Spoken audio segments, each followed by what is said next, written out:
The morning sun stretched long shadows over the government palace in Ouagadougou as President Ibrahim Traoré prepared for what would become a pivotal day in Burkina Faso's recent history. The young president was unaware that the file resting on his mahogany desk would spark a movement powerful enough to disrupt the foundations of global finance. Just 3 weeks earlier, Traoré had formed a special audit commission under the Ministry of Finance led by Professor Amadou Sawadogo. A group of sharp, young policy experts had begun what they assumed would be a routine review of the country's international contracts. But what they found revealed a calculated campaign of economic manipulation, Mr. President, Professor Sawadogo said, his voice slightly unsteady as he stepped into the presidential office that morning. What we've uncovered could change the course of this nation. Burkina Faso, it appeared, had been subjected to one of the most elaborate financial deceptions in Africa's history, the papers laid out before. Traoré told a shocking story of systemic exploitation. Since gaining independence in 1960, Burkina Faso had paid interest to the World Bank totaling 15 times more than the original loan amounts. Roads that existed only in theory, hospitals that were never constructed, schools that remained imaginary meanwhile, real funds were funneled into offshore accounts. Traoré's expression hardened as he absorbed each disturbing detail. The most alarming discovery was buried in a confidential agreement from 2019. Without public or parliamentary knowledge, his predecessor had committed 40% of the nation's gold reserves as security for a World Bank loan. "Look at this," Traoré said, raising a bank statement, his tone sharpening. "They say we owe $4 billion, but we've already paid $23 billion. This isn't debt, it's institutionalized robbery." The proof was irrefutable. Confidential arrangements between World Bank officials and past administrations, commission slips confirming bribery, and records indicating media influence campaigns aimed at silencing dissent. Every page revealed a wider strategy to keep an entire continent financially shackled. Professor Sawadogo had spent sleepless nights verifying the documents. "Mr. President," he said solemnly, "none of this is accidental. The consistency, the method, it's clearly intentional. This is economic colonization, designed to keep us in a state of dependency." Traoré walked to the window and looked out over the capital. Life carried on as usual for everyday Burkinab, unaware that their leader stood on the verge of confronting one of the world's most dominant financial powers. "How many other African nations are caught in similar traps?" he asked, still facing the city. "Based on our findings," the professor replied, "almost all of them. The World Bank has engineered a system of endless data cycle that's nearly impossible to break." Turning back to face his advisor, the young president, just 34 years old, prepared to act out at just 37 years old? Traoré had already made his mark as a leader unafraid to confront established norms, but this moment was unlike any before. He was now going up against a powerful institution that had operated without accountability for decades. "Get James Morrison on the line," Traoré ordered. "The West Africa Regional Director owes us an explanation." As Professor Sawadogo reached for the phone, Traoré grasped the weight of the situation. He thought of Thomas Sankara, the revolutionary, who once defied foreign exploitation and paid with his life. He remembered his grandfather's fight against colonial domination. And he thought of the children of his nation, who deserved a future free from the burden of foreign debt. "Sir," came a voice over the phone, "Mr. Morrison's office says he's not available for calls today." Traoré's expression hardened. "Then inform Mr. Morrison he has 2 hours to appear at this palace, or I'll instruct security to bring him in. And Professor," he added, "prepare copies of all documents and evidence.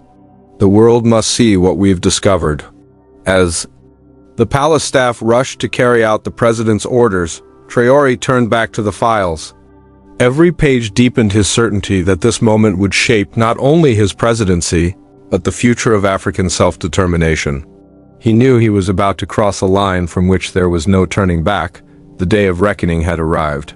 Within hours, James Morrison would step into a confrontation that had been 5 decades in the making. The documents before Traoré weren't just proof of financial misconduct, they were the catalyst for a historic turning point. A symbolic beginning of Africa's second fight for independence. Beyond the palace gates, life in Burkina Faso moved on as usual. Citizens went about their routines, unaware that their young president was on the brink of making a decision that would resonate far beyond their borders and spark hope among the oppressed across the globe. Everything was about to change. As the afternoon sun beat down on Ouagadougou, James Morrison's convoy neared the presidential palace. As the World Bank's regional director for West Africa, he had been summoned by African leaders before. But this time felt different, the urgency in the message. The refusal to negotiate by phone, none of it felt routine. Morrison adjusted his tie as the black SUV rolled through the palace gates. A seasoned figure in global finance with over 2 decades of experience overseeing World Bank operations across Africa, he had navigated countless challenges. African presidents occasionally voiced concerns about debt relief or questioned loan agreements, but they always ended up cooperating. The system was too deeply rooted, too powerful for any single leader to defy. "Sir," his aide murmured as they stepped out of the vehicle, "the security detail seems unusually large today." Morrison scanned the surroundings, noting the heightened number of guards and their stern expressions. Still, he remained calm. He carried diplomatic immunity, represented the world's most influential financial institution, and had years of experience dealing with assertive African leadership. Palace guards led Morrison and his 5-person team down marble hallways adorned with portraits of Burkina Faso's national heroes. The quiet was unsettling. Typically, such visits began with formal greetings, photo ops, and casual diplomatic exchanges.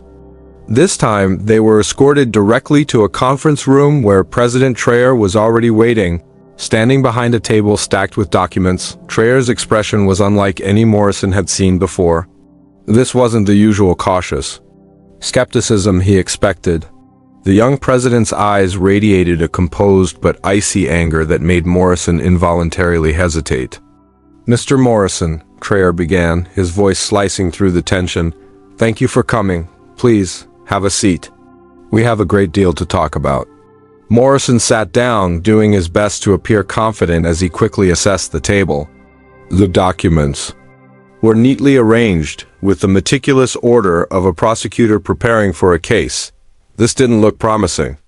"Before we begin," Traoré continued, "I want you to know this conversation is being recorded for the historical record. Do you understand?" For the first time, Morrison felt a twinge of real unease. "Mr. President," he said carefully, "I'm confident we can address any issues through established diplomatic procedures. The World Bank has consistently enjoyed positive relations with Burkina Faso." Traoré let out a dry, humorless laugh. He picked up the top document and dropped it forcefully on the table in front of Morrison. "Positive relations?" he echoed. "Is that what you call institutionalized theft, Mr. Morrison?" Morrison leaned in to inspect the paper and immediately felt a chill.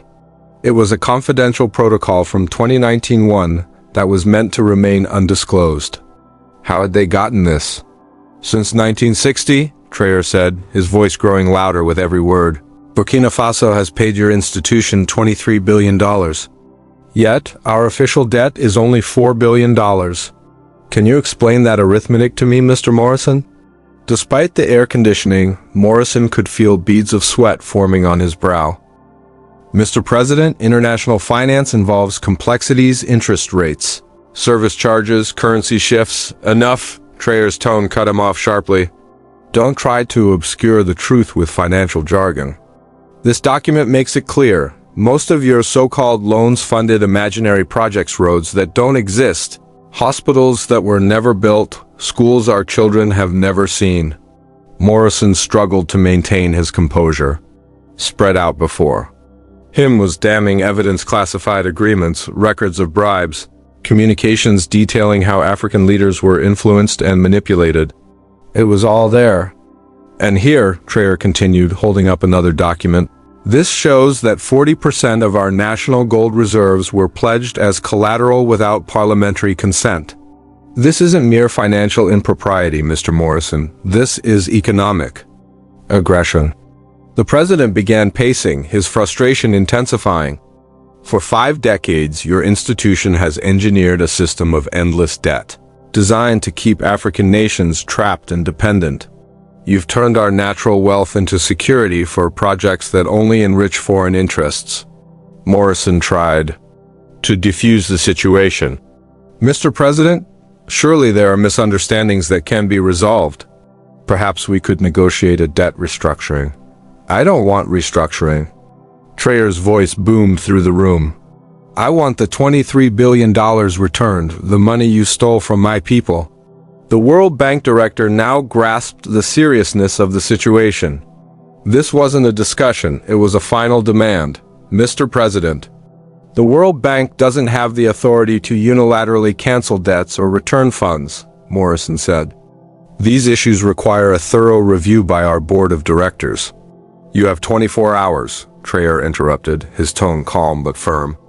Either cancel these illegitimate debts and begin returning what was taken, or I will have you arrested and charged with economic crimes. Morrison sprang to his feet, his diplomatic instincts taking over. Mr. President, I am protected by diplomatic immunity. You cannot legally threaten an official representing an international financial institution. Traoré's smile was cold and deliberate, Mr. Morrison. Those who commit economic atrocities against entire populations cannot hide behind diplomatic privileges. The evidence is extensive. From this moment, you and your delegation are barred from leaving Burkina Faso until this issue is resolved. This marked the beginning of a confrontation that would redefine Africa's engagement with global finance. Within 24 hours, the world would witness something never seen before: the detention of a World Bank official accused of crimes against a continent. The day following, Traoré's ultimatum turned Ouagadougou into the center of a continental movement. News of the confrontation spread rapidly across social platforms, with hashtags supporting the young leader going viral worldwide. Africa had waited decades for a moment like this. As daylight broke, large crowds started assembling in Thomas Sankara Square. University students were first to arrive, waving banners that read "Africa's wealth for African people." Market vendors closed their shops to attend. Government workers left their desks. Even schoolchildren skipped class to witness history. Meanwhile, in Washington, D.C., World Bank headquarters shifted into emergency mode. President Ajay Banga called a high-level meeting with regional directors, legal advisors, and crisis experts. The institution had never faced such a challenge, a direct confrontation. Supported by credible evidence of systemic malpractice, we cannot allow this to set a precedent, Banga told his team. If Burkina Faso succeeds, every debtor nation in Africa may follow. This could unravel our entire portfolio across the continent. Back in Ouagadougou, Morrison spent a sleepless night in his hotel room, urgently communicating with Washington, while his legal team examined every possible exit strategy. But Traoré had anticipated all contingencies.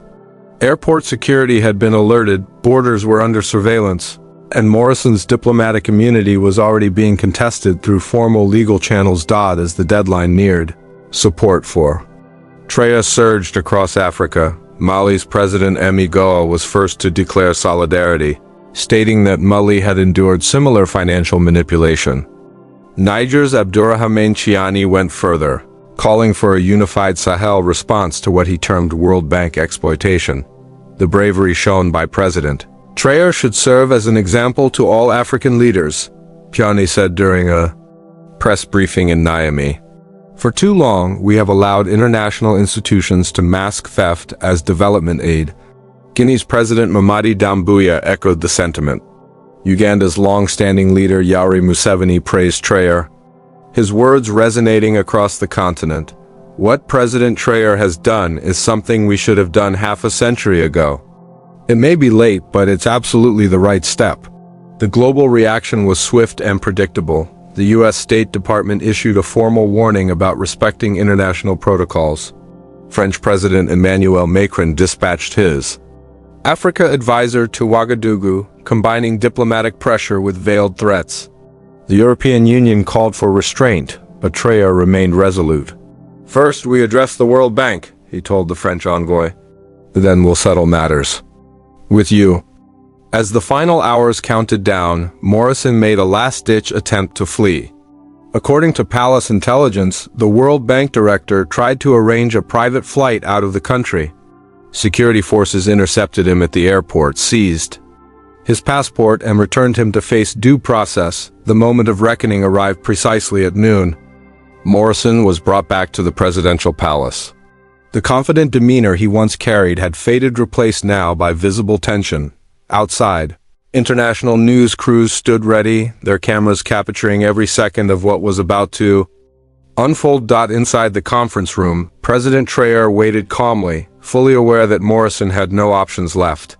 The young leader had spent the night analyzing new intelligence files retrieved from Morrison's computers. They included a decade's worth of emails exposing widespread corruption among African officials, along with documents detailing targeted assassinations and coup strategies.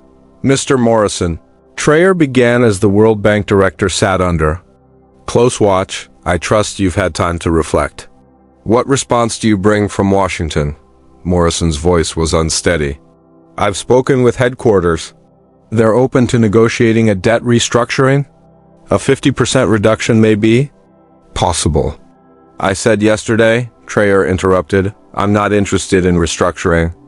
I demand full cancellation and the return of stolen assets, nothing less. Morrison visibly paled. Mr. President, that's not feasible. The World Bank lacks the authority to cancel debts or reimburse historical payments. The financial consequences would be severe. Traoré rose from his chair, resolute. Then you leave me with no alternative. Mr. Morrison, you are hereby placed under arrest for economic war crimes against the people of Burkina Faso and for conspiring to commit economic genocide across Africa. With those words, history shifted. At Traoré's command, security officers stepped forward and placed Morrison in handcuffs. It was the first time in the institution's 79-year existence that a senior World Bank official had been detained on such charges. I have diplomatic immunity. Morrison shouted as the cuffs were secured. This is unlawful. You can't do this. Traoré responded with firm finality. Genocide does not come with immunity, Mr. Morrison. The proof against you is extensive. Justice will be served. As Morrison and his delegation of 5 were escorted away, crowds outside the palace erupted into cheers. Broadcasts around the globe captured a historic scene: a high-ranking World Bank director being taken into custody, while thousands of Africans celebrated in the streets. The moment marked a turning point. The era of financial domination was ending. A new chapter for Africa had begun. The images of James Morrison in handcuffs spread across global media within minutes, sending shockwaves through the international financial system. CNN International portrayed Traoré as a populist strongman, while the BBC World Service warned of looming economic instability. Yet this narrative was rapidly losing ground as African voices dominated social platforms with an outpouring of support. Markets reacted swiftly. World Bank shares fell by 12% within hours of the arrest. Financial institutions with investments across Africa entered crisis mode as it became clear that Burkina Faso's bold move might inspire others. The debt-based economic model many had long relied on now seemed fragile. Meanwhile, in Ouagadougou, the atmosphere was jubilant. As Morrison was transferred to the central prison, over 100,000 citizens gathered in Thomas Sankara Square to hear President Traoré's historic address. Surrounded by African flags and images of independence leaders, Traoré stood ready to deliver a message that would resonate across the continent. Brothers and sisters, he began, today we affirm our real independence. No more will we be stripped of our wealth. Our gold is ours. Our uranium belongs to us. We will use our resources to uplift our people, not to enrich foreign interests. The square erupted with applause. Chants of "Long live independent Burkina Faso" rang through the capital as music and traditional dance filled the air. But what followed was more than symbolic celebration. It was the start of a continental shift. Within a day of Morrison's arrest, reactions swept across Africa. In Senegal, opposition parties called for immediate audits of World Bank agreements. Ghanaian university students led large protests demanding debt cancellation. In Côte d'Ivoire, activists blocked World Bank offices in Abidjan. The African Union convened an emergency session in Addis Ababa. Of 53 member states, 41 voted to support Traoré's stance. A commission was formed to investigate World Bank activities across the continent and to pursue compensation for decades of economic exploitation. International support emerged from unexpected places. In the U.S., Representatives Alexandria Ocasio-Cortez and Bernie Sanders voiced support. "The World Bank's predatory lending has impoverished entire regions," said Sanders. "President Traoré is standing up for economic fairness." The BRICS countries moved quickly.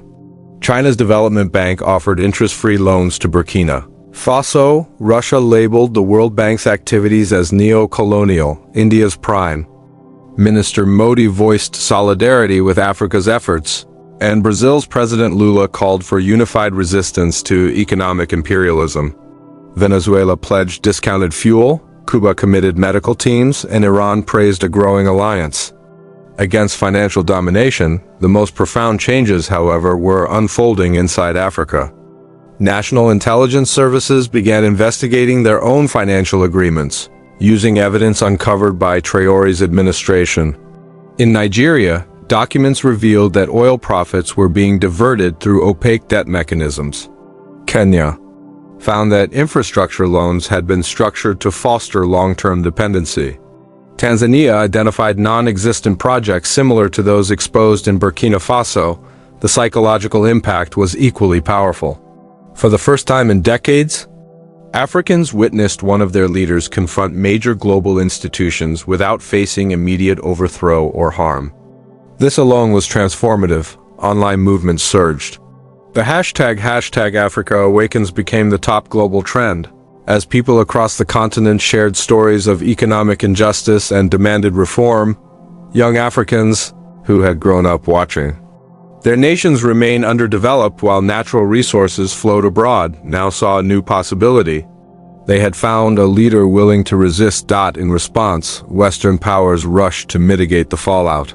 France activated its Operation Barkhane, assets to monitor developments. The United States increased surveillance across several African capitals. The European Union held emergency meetings as their influence in Africa came under pressure, but traditional methods of influence were proving ineffective. Efforts to isolate Burkina Faso financially failed as other African nations stepped up to offer trade and diplomatic support. Sanctions threats were countered with pledges of African unity. The World Bank now faced a crisis not just of credibility, but of structure. Morrison's arrest revealed deep-rooted dependencies.